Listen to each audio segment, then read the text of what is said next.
সকলকে জয় হিন্দ। তো digital voter slip আপনি বাড়িতে বসে নিজের মোবাইল ফোন থেকে কিভাবে ডাউনলোড করে প্রিন্ট আউট করবেন। হ্যাঁ বন্ধুরা, আপনি নিজেই বাড়িতে বসে নিজের মোবাইল থেকে কিভাবে ডাউনলোড করবেন সেই প্রসেসটি আজ আমি আপনাদের লাইভ স্টেপ বাই স্টেপ দেখাবো। তো ভিডিওটি শুরু থেকে শেষ পর্যন্ত দেখার অনুরোধ রাখবো। তো আপনি যদি আমাদের চ্যানেলে প্রথমবার এসে থাকেন তো অবশ্যই আপনি আমাদের এই চ্যানেলটিকে সাবস্ক্রাইব করে অল নোটিফিকেশানে ক্লিক করে নেবেন। তো প্রথমত আপনি আপনার প্লে স্টোর অ্যাপটি ওপেন করবেন এবং এখানে আপনি সার্চ করবেন ভোটার হেল্পলাইন লিখে সার্চ করার পর এই অ্যাপটি আপনার সামনে চলে আসবে।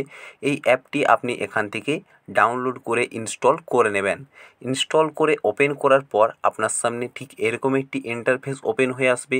এখান থেকে আপনি নিচে দেখতে পাচ্ছেন স্কিপ অ্যান্ড লগ ইন যে অপশানটি দেওয়া আছে, এখানে আপনি নিচে ক্লিক করে নেবেন। তো এখানে ক্লিক করার সাথে সাথে আপনার সামনে ঠিক এরকম একটি পেজ আসবে।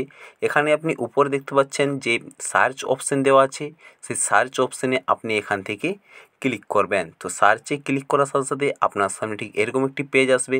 এখান থেকে আপনি ইপিক নাম্বার যে অপশানটি আছে সেই ইপিক নাম্বার অপশানটির ওপর আপনি এখান থেকে ক্লিক করবেন। ক্লিক করার পর এন্টার ইওর ইপিক নাম্বার, অর্থাৎ আপনার যে ভোটার কার্ডের নাম্বার আছে সেই ভোটার কার্ডের নাম্বার আপনাকে এখানে দিয়ে দিতে হবে। দেওয়ার পর নিচে যে সার্চ অপশান দেওয়া আছে সেই সার্চ অপশানে আপনি ক্লিক করবেন। তো সার্চে ক্লিক করার সাথে সাথেই আপনার এখানে সমস্ত রকম ডিটেলস চলে আসবে। তো এখান থেকে আপনি আপনার নাম এবং আপনার বয়স এগুলো আপনি এখান থেকে সমস্ত কিছু চেক করতে পারবেন।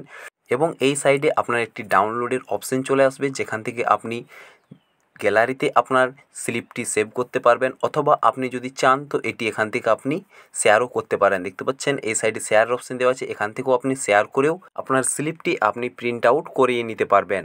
তো আশা করব আজকের ভিডিওটি আপনাদের কাছে খুবই হেল্পফুল হয়ে থাকবে। ভিডিওটি অবশ্যই আপনি আপনার বন্ধুদের সাহায্যের জন্য শেয়ার করে থাকুন। ভিডিওটি ভালো লাগলে ভিডিওটিকে লাইক করুন। জয় হিন্দ।